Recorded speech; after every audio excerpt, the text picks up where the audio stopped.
Okay, so Jeff, we've talked about a little bit about Ed and Lorraine, and we know people like to be scared. We got lots and lots of horror movies out there. Why has The Conjuring been so successful, both as this movie and as this franchise? I've thought a lot about this because after watching The Conjuring, I couldn't tell.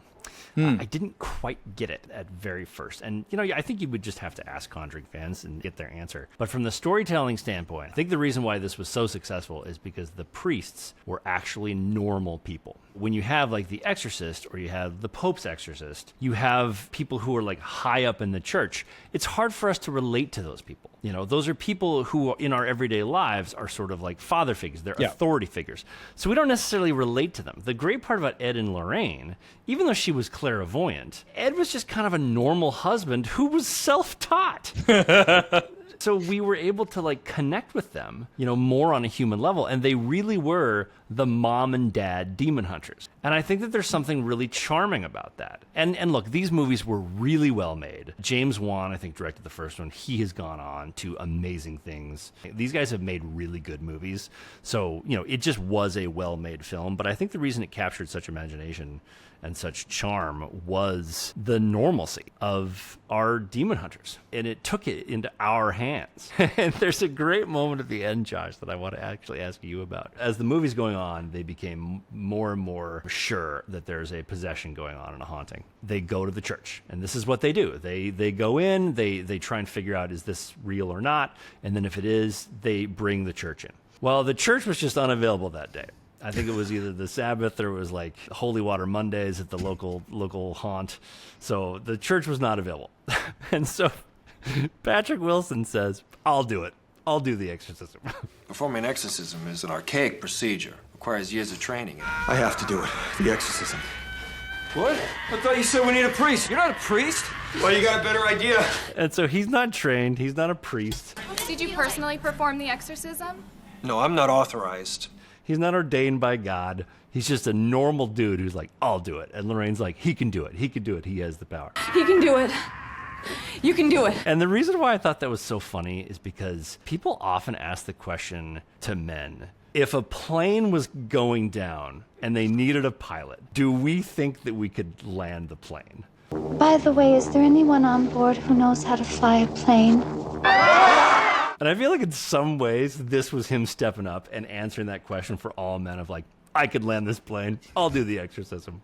Josh, where do you fall on that? Do you think you could land a plane? Jeff, you know me very well. I think I've shown our viewers that I'm very humble with things that I know and things that I don't know.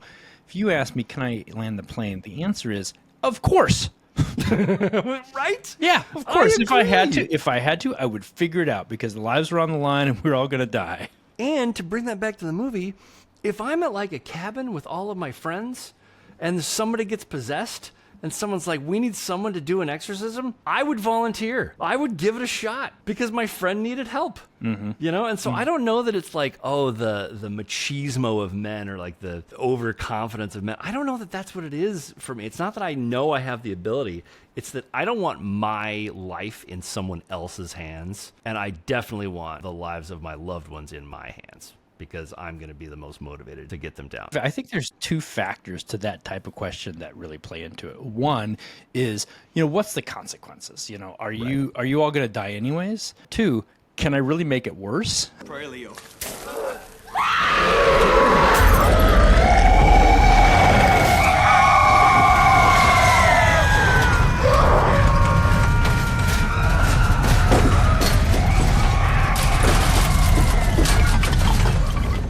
And you need to have a little bit of knowledge to know that you can't actually make it worse. I mean, with an exorcism, I think that you actually can make it worse. So better question than landing the plane. If you are up with 5 friends at a cabin and someone's possessed, and you're like just sure, you're like, okay, head spinning around, they levitated off the floor, the person is saying like, I'm Beelzebub, the demon of whatever.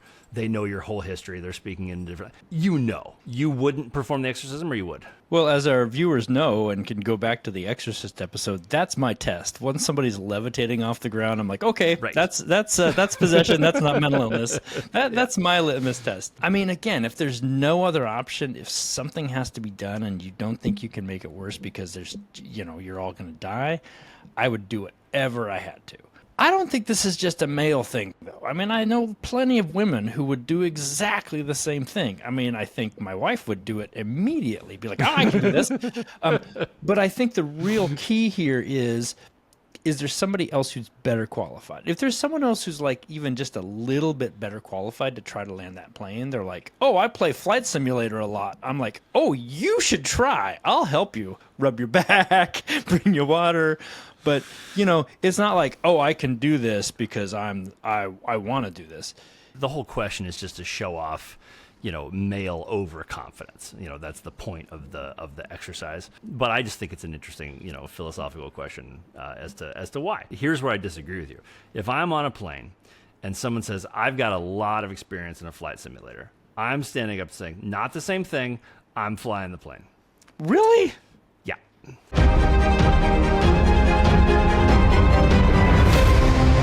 I want you to hit me as hard as you can.